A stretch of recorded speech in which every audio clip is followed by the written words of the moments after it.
এলাকার দায়িত্বপ্রাপ্ত নেতাদের বিরুদ্ধে কড়া ব্যবস্থা। 21শে জুলাইয়ের মঞ্চ থেকে হুঁশিয়ারি দেন অভিষেক বন্দ্যোপাধ্যায়। সেই অনুযায়ী কাজ শুরু করলো তৃণমূল। নেতাদের পারফরমেন্স খতিয়ে দেখার কাজ শুরু। জেলা সভাপতি, বিধায়ক এবং সাংসদদের থেকে রিপোর্ট চেয়েছেন তৃণমূলের শীর্ষ নেতৃত্ব। এই রিপোর্ট দেখে ব্যবস্থা নেওয়া হবে।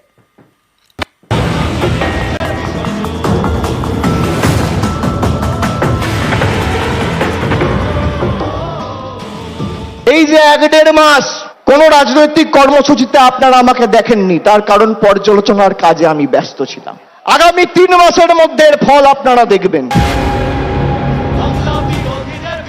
21শে জুলাইয়ের মঞ্চে হুঁশিয়ারি দেন দলের সর্বভারতীয় সাধারণ সম্পাদক। সেই অনুযায়ী কাজ শুরু করে দিল তৃণমূল। 24-এর লোকসভা ভোটে দায়িত্বপ্রাপ্ত নেতাদের পারফরমেন্স খতিয়ে দেখা হচ্ছে। এর জন্য জেলা সভাপতি, বিধায়ক এবং সাংসদদের থেকে জরুরি ভিত্তিতে রিপোর্ট তলব করা হয়েছে। যেসব নেতাদের এলাকায় ফল খারাপ হয়েছে তাদের বিরুদ্ধে ব্যবস্থা নেওয়া হবে। মূল্যায়ন পর্ব, বিশ্লেষণ পর্ব চলছে সাংগঠনিকভাবে। কোথাও কোথাও কেন আমরা হারলাম তার একটা পর্যালোচনা, কিছু কারণকে চিহ্নিত কিভাবে করা যায় সেই প্রক্রিয়াটা চলছে। এতে আগামী দিনে দলকে আরো শক্তিশালী করার ক্ষেত্রে, ক্ষয়ক্ষতি মেরামতির ক্ষেত্রে অনেক সুবিধা হবে। লোকসভা ভোটে এবারও তৃণমূলের জয় জয়কার, কিন্তু এর মধ্যেই তাদের কাটা শহরের ভোট।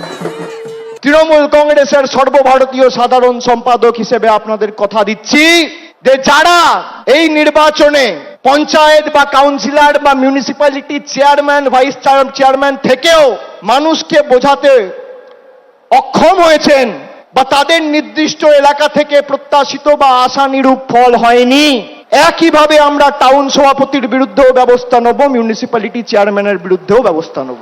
গ্রাম পঞ্চায়েতের ক্ষেত্রে প্রধানের বিরুদ্ধেও ব্যবস্থা হবে, অঞ্চল সভাপতির বিরুদ্ধেও ব্যবস্থা হবে। লোকসভা ভোটে ফলের নিরিখে রাজ্যের 125টি পুরসভার মধ্যে 69টিতে পিছিয়ে তৃণমূল, অর্থাৎ 55.2% পুরসভায় তৃণমূল পিছিয়ে।